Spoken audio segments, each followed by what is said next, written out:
everyone, my name is Katrina, and in this video I'm going to talk about how to lengthen your deep glute muscles. Now this can be done as a labor and delivery preparatory exercise.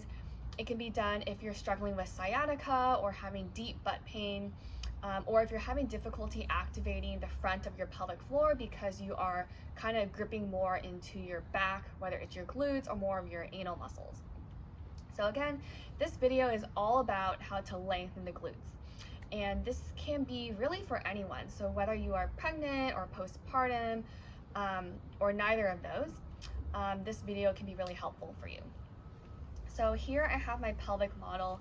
This is the front of the pelvis, and then your glutes are located in the back of your pelvis, and they're going to span from your ilium, so your pelvic bone, into your sacrum, and kind of fan into this hip or even into this lower part of your ischium bone.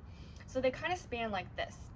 And one of the biggest reasons why these glute muscles become really tight is just being more kind of slumped or kind of slouched over, or being more tucked into the pelvis. So you're tucking your tailbone. So when you tuck your tailbone, you kind of sit more like this. So your pelvis is jutting forward, your tailbone is tucking down, and you're in this position, and that's going to cause the pelvis to kind of narrow at the bottom, causing these muscles to get even more tight. So you're like basically squishing this area. These muscles are getting really tight and short, and can cause some discomfort. So I'm going to show you a series of exercises that you can do with a yoga block. So all you'll need is one yoga block, and we'll be on our hands and knees. So I'll demonstrate 3 different exercises. So the first one we have are the hip shifts. The second one are the hip shifts plus the hip hinge. And then the third is the hip circles or pelvic circles. So you would want to do this on both sides, but if you're more tight on one side, you can definitely do it more on that one side. So we'll start on our hands and knees. You'll place the yoga block underneath one of your knees, and you want your knees a little bit closer than shoulder width apart. So what you're going to do is you're going to prop yourself on your toes, maintaining more of a neutral or slight curvature in your spine. So you don't want to be rounded, you want to be neutral or slightly arched. All you're going to do is you're going to shift your entire body towards that side of the yoga block. You want to make sure that you aren't just shifting your butt, but you're really shifting your entire body over that side. So you're going to go shift side to side. You can even hold it for a few seconds, but you really want to feel that deep stretch into this deep glute onto the back, into the side of the hip. So you can do that for a few times.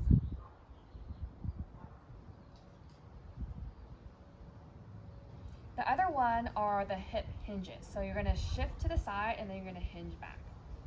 So maintaining the shift to the side as you're hinging back and forth. And you want to kind of grip your toes down. So you don't want to just flop them. You really want to tension or brace or create some resistance between your feet and the ground. So again, I'm just shifting to the side and then hinging back.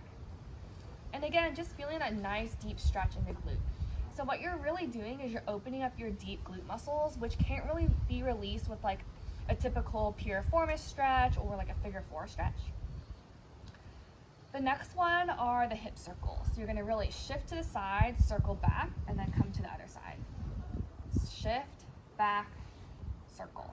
Shift, back, and circle. So you're going to do that a few times. And again, you're just going to feel that nice glute stretch down the hip. Okay, so I just did that exercise on the left side. Again, you also want to do on the right side. But I would recommend doing at least 10 to 15 reps per side. You could even kind of hold it once you feel that nice deep stretch if you want as well, for a couple seconds, even up to 30 seconds. So again, this exercise is really great if you are having really tightness or a lot of tightness in your deep glutes. It's a perfect birth preparation exercise because by lengthening those glutes, you're going to allow the sacrum to be able to move out of the way. Because when you deliver, you want the sacrum to move out of the way.